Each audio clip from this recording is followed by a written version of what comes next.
Education কাকে বলে, কাকে বলে, কি ডেভেলপমেন্ট করলে এডুকেশন হয়, শিক্ষা হয়? বডি, মাইন্ড এন্ড সোল, তিন জিনিস উৎকর্ষ হলে তার শিক্ষা বলে। শরীর, মাইন্ড মানে দিমাগ, সোল মানে দিল, দেহ, মন, আত্মা, বুদ্ধি, বিবেচনা, বিবেক, এটা যার ডেভেলপ, উৎকর্ষ হয়, সুন্দর হয়, এটাকে সে শিক্ষা বলে। আলহামদুলিল্লাহ, আমরা তো সরকারি মাদ্রাসায়ও পড়ছি, কওমি মাদ্রাসায়ও পড়ছি, কুমিল্লা ভিক্টোরিয়া কলেজ থেকে মাস্টার্স পাস করছি, কাজে আমি বিচার লাইন বুঝি। আলহামদুলিল্লাহ, এই জন্য বললাম ছেলেরা, এই তুঙ্গুরে বললাম না, নিজের পরিচয় নিজে ঠিক করো। এক তো মূর্খ, হেও কিছু জানে না, আর শুধুই কেবল কাগজ কলমের পণ্ডিত তাকে নয়, কারণ কাগজ কলমে অনেক কিছুই পণ্ডিতি কথা লেখা আছে, মাঠে যে কাজ করে সে বোঝে বিষয়টা বাস্তবায়ন করা কত কঠিন। আপনি বললেন, আমি অনেক সময় মাহফিলে গেলে অনেক সময় অনেকে বলে, হুজুর এই এই বিষয় একটু বলে দিয়ে, আমরা এলাকায় এটা বেশি। এখন প্রশ্ন হলো, গুনাহ নাফরমানি চলতেছে 20 বছর ধরে এক মানুষের জীবনে, আমি একবার বলেই এই 20 বছরের জমানো গুনাহ এটা পাল্টায় দেওয়া এত সহজ? এটার জন্য কি পরিমাণ লাগাতার মেহনত দরকার। আল্লাহ তাআলা নবী সাল্লাল্লাহু আলাইহি ওয়াসাল্লামকে 23 বছর দিবানিশি মেহনত করিয়ে এটা আমাদের সামনে দেখাইছে যে আমার বন্ধুর জন্য আমি কি পরিমাণ কষ্ট, মেহনত, মুজাহাদা দ্বীনের জন্য করাইছি। তোমরা কি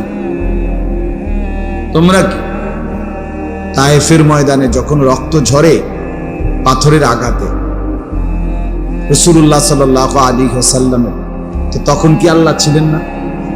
তো কি পরিমাণ আল্লাহ তাআলা বন্ধুকে রক্ত ঝরিয়েছে দ্বীনের জন্য, মানুষকে আল্লাহর পথে ফেরাবার জন্য। আমরা কিতাবে পড়ছি, তারিখের কিতাবে আছে, যেদিন আল্লাহ নবী সাল্লাল্লাহু আলাইহি সাল্লাম রক্তাক্ত হয়ে পাথরের আঘাত জর্জরিত হয়ে তায়েফ থেকে ফিরে আসতেছিলেন, তো পথিমধ্যে নাখলা নামক একটা জায়গায়, একটা খেজুর আঙ্গুরের বাগানে আল্লাহ নবী সাল্লাল্লাহু আলাইহি সাল্লাম রাত্রিতে অবস্থান করছিলেন। ওই সময় রাত গভীরে নবী সাল্লাল্লাহু আলাইহি সাল্লাম চোখের পানি ফেলে আল্লাহ তাআলার কাছে দোয়া করছেন। ওই দোয়ার মধ্যে একটা কথা নবীজি সাল্লাল্লাহু আলাইহি সাল্লাম বলছেন, মাওলা আপনি আমারে কার কাছে পাঠান? যারা তাদের নবীকে এভাবে পাথর মারে, এটা কেমনে সম্ভব? তাইলে কি পরিমাণ ব্যথা আল্লাহ নবী সাল্লাল্লাহু আলাইহি সাল্লাম সহ্য করেছে। এই জন্য বললাম, আসলে যখনই যে যে কাজ করে, অভিজ্ঞতা যার হয় সে বুঝে বিষয়টা কিভাবে ফলপ্রসূ হবে, কার্যকর। তা আমার ওই ছোট্ট অভিজ্ঞতাটাই, অমনোযোগী মানুষ, গাফেল মানুষ, এই বসে বসে কদ্দুর জুড়ায়, কদ্দুর ওয়াজ শোনে, এই মানুষের আসলে সত্যিকার কোনো পরিবর্তন হয়। বসে বসে দেখবেন বুট খায়। এখানে তো মসজিদ, ওই যে বড় প্যান্ডেলে যখন মাহফিল হয় শীতকালে, তো ওই ছেলে পেলে 3টা 4টা মিলে ওয়াজ শোনে, বুট খায়, এরকম ফিকা মারতেছে, শুনতেছে, ঠ্যাং ছড়াইয়া বইছে, কাইতিয়া বইছে, সিতিয়া বইছে, মানে সদর বদর, বুঝছেন? এদের কোনো পরিবর্তন হয়, এই আসে বসে, জাহেল বসছে, জাহেল উঠছে, মানে যেমন ছিল দাখালা জাহেলান খারাজা জাহেল, ঢুকছেও জাহেল, বেরো হয়েছে কি যেমন ছিল তেমন। এই কারণ হলো যথাযথ মনোযোগ, যথাযথ আন্তরিকতা, আগ্রহ, গ্রহণ করার একটা মানসিকতা থাকতে। যে মানুষ বড় হয় দুনিয়ার লাইনে, তার ছোটবেলার থেকেই ওই একটা চেহারা, সুরত, কথাবার্তা, চলাফেরা দেখে মানুষ বুঝে, কয় পরে মানুষে কম, ছোটবেলায় বুঝছি তেরে দিয়ে কিছু হইল। ঠিক না? আমরা দেশে যে একটা মরিচ উপরের দিকে ওঠে, এটা কি মরিচ কয়? ধন্য মরিচ। আমরা দেশে এটা কয়, আমরা দেশ তো আমরা একসাথে, এটাই আমরা অঞ্চল। তো ওই যে মরি এটা ওইবার সময় উল্টা হইয়া হবে, ধন্য মরিচটা বাইরে হয় উপরের দিকে। মানে সে প্রথম দিনে বুঝাইছে আমি কিন্তু অন্যরকম, আমি দান্না মরিচ, আমি আর 10টা মরিচের মতো না। আমার ভুলবা বুঝো না, আমি শুরুই বুঝাই দিলাম আমি ভিন্ন। এই জন্য এই আগ্রহ দেখে বুঝা যায়, শুনবার আগ্রহ, মানবার আগ্রহ, গ্রহণ করবার আগ্রহ, এর দ্বারা আল্লাহ তাআলা বরকত দেয়। গাফেল সবসময় বঞ্চিত। দুনিয়ার লাইনেও যারা গাফেল, এরা এই বিদেশ গিয়া ফিরাইয়া পড়ে। অনেক মানুষ আছে না ফালতু মূলত, এদের কাছে কোনোটাই ভাল লাগে না। দেশের কামও গায়েস হয় না, বিদেশিও তার কাম গায়, তার কামে গায়েস হয়। শুধু হোতা, ভাত খাওন, বন খাওন, বিড়ি খাওন, গপ মারুন, বন্ধুদের সাথে আড্ডা লাগাই দেন, মোবাইল টিফাত লাগাই দেন, এতে সারা রাত আছে। কিন্তু একটা টিফিন কারির বাটিত করে 3 বাটি ভাত এখান থেকে সুয়াগাজী তার বাফের দোকানে দিয়ে আসবে, এইটাও তার গায়েস হয় না। ফাইতাম না, ফাইতি না, না ফাইতাম না, ভাল লাগে, ভাল লাগে না, ভাল লাগে না, কিনলে ভাল লাগে না, হইতে এইটাও কথা। অপদার্থ, অকর্ম, গাফেল।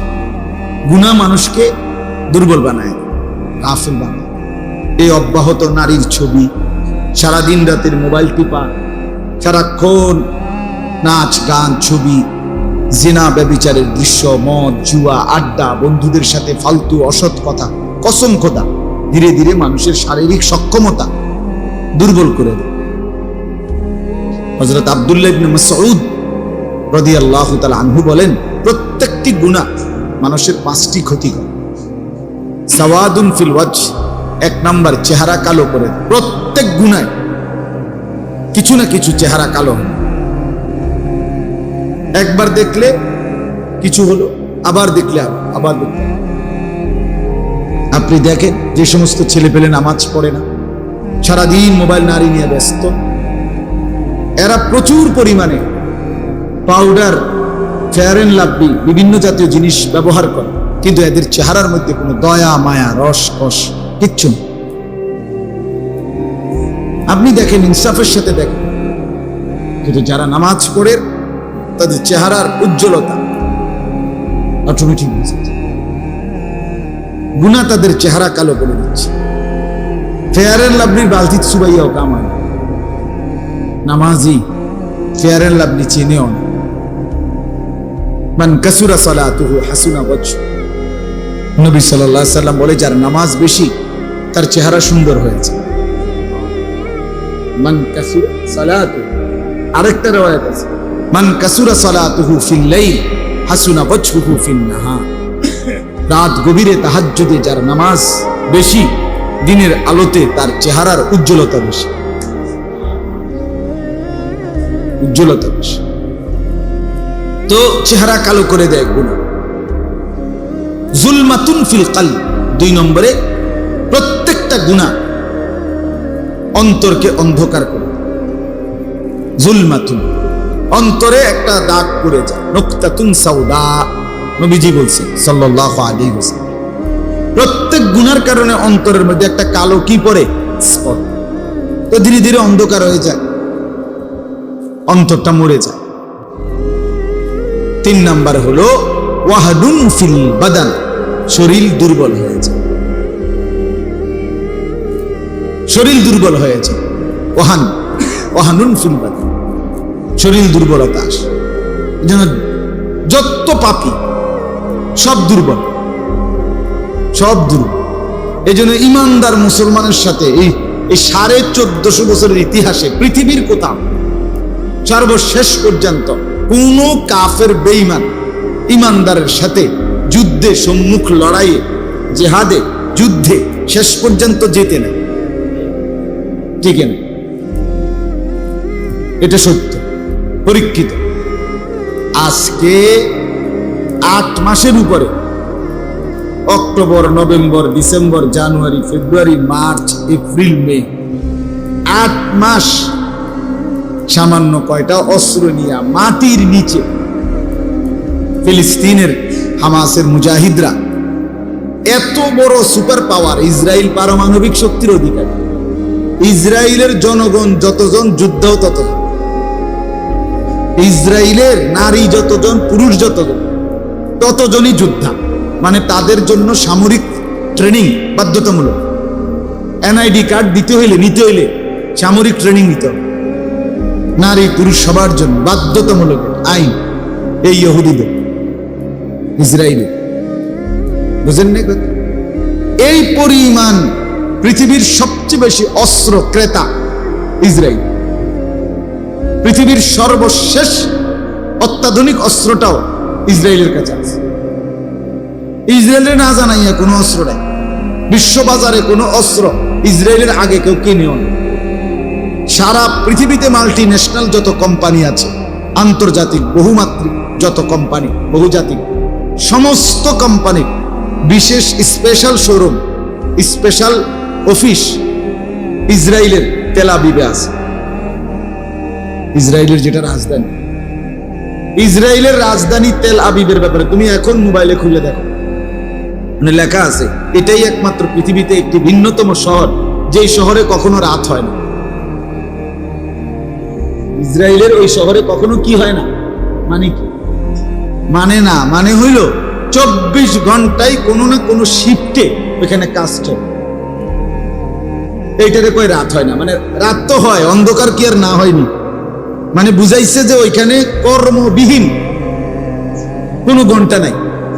আমাদের যেমন এখন 14 গ্রামের কোনো অফিসে এখন এই মুহূর্তে ডিউটি চলতেছে, সরকারি কথার কথা, সবাই তো এখন ছুটি, সকালে শুরু, বিকালের ভিতরে ভিতরে সব কি হয়ে যায়, ক্লোজ হয়ে। কিন্তু ওইখানে 24 ঘন্টায় কোনো ক্লোজিং নেই। কোনো না কোনো গ্রুপ বাই সিরিয়াল শিডিউলে কাজ করতেছে। তাহলে কত, আরো কয়টা বলুন, তাদের একটা মিনিট তারা ফালতু খেলাধুলায় নষ্ট করে। পৃথিবীতে কোনো আন্তর্জাতিক খেলোয়াড় ইসরায়েলের নাই। বলেন একজন খেলোয়াড়ের নাম বলেন। হেগো টাকা নাই তো হেগো নাই কেন খেলো?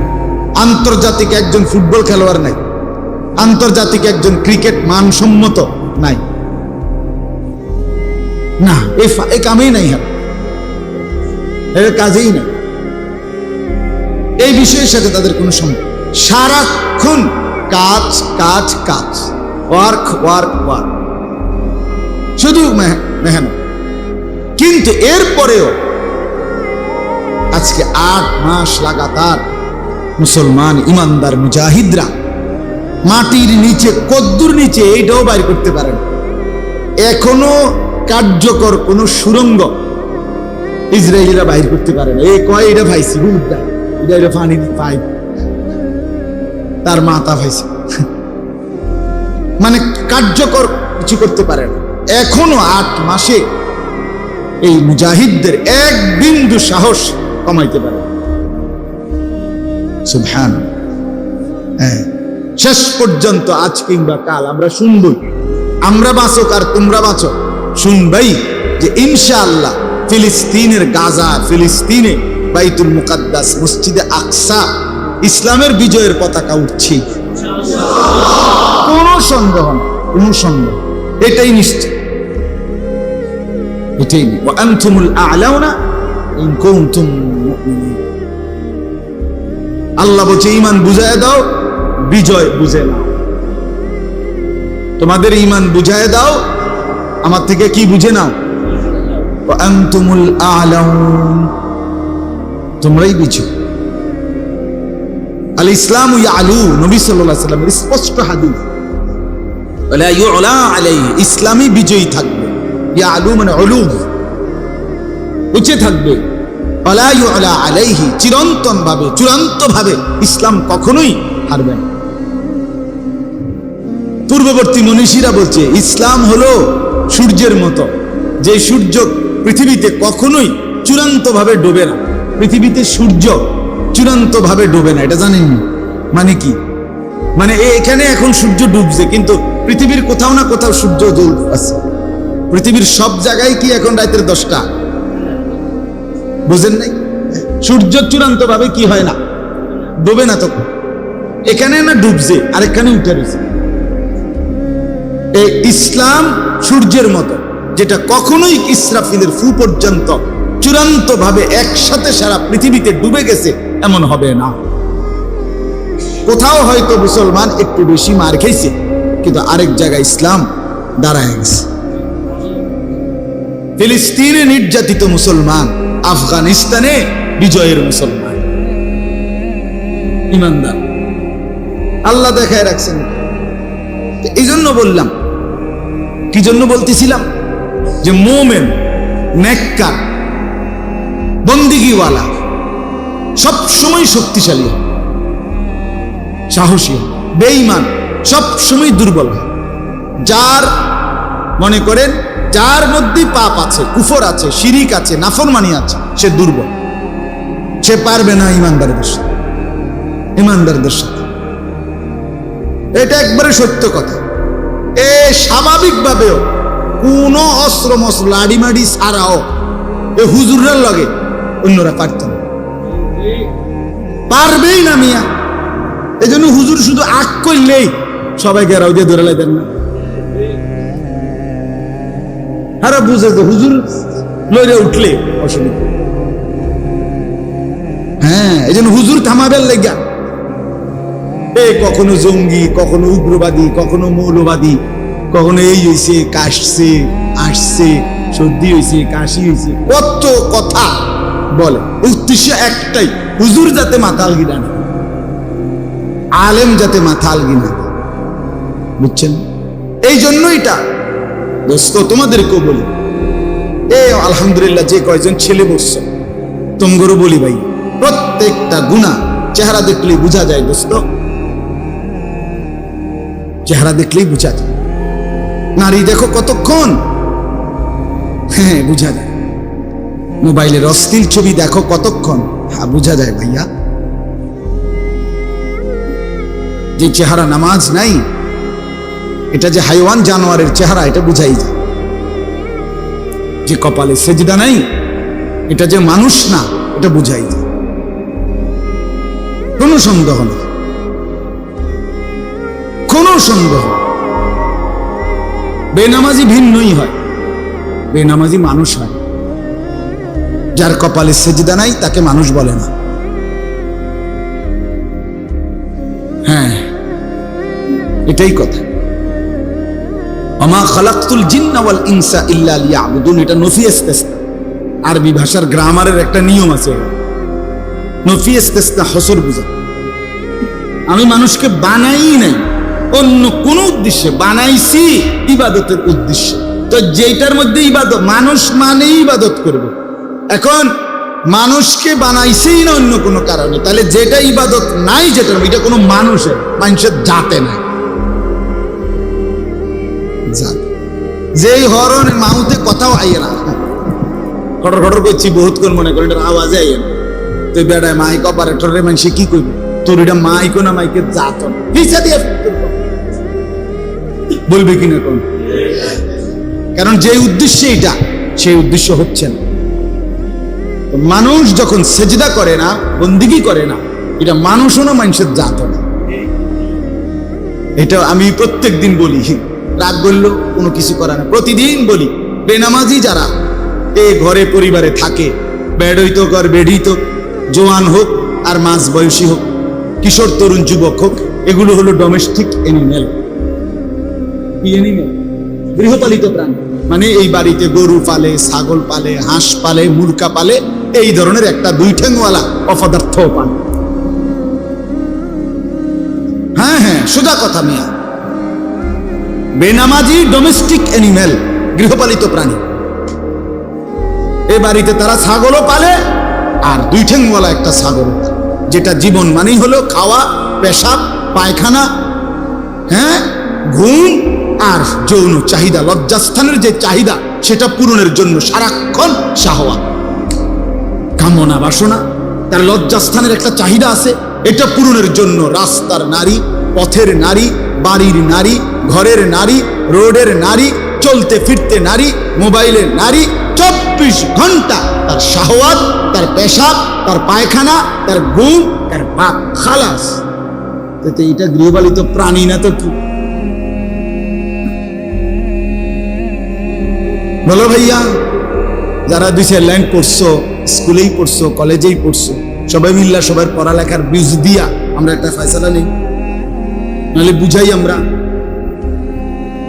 শিক্ষা কাকে বলে। ইংরেজিতেও আছে এটা, শিক্ষা কাকে বলে, এডুকেশন কাকে বলে, কাকে বলে, কি ডেভেলপমেন্ট করলে এডুকেশন হয়, শিক্ষা হয়। বডি, মাইন্ড অ্যান্ড সোল, 3 জিনিস উৎকর্ষ হলে তার শিক্ষা বলে।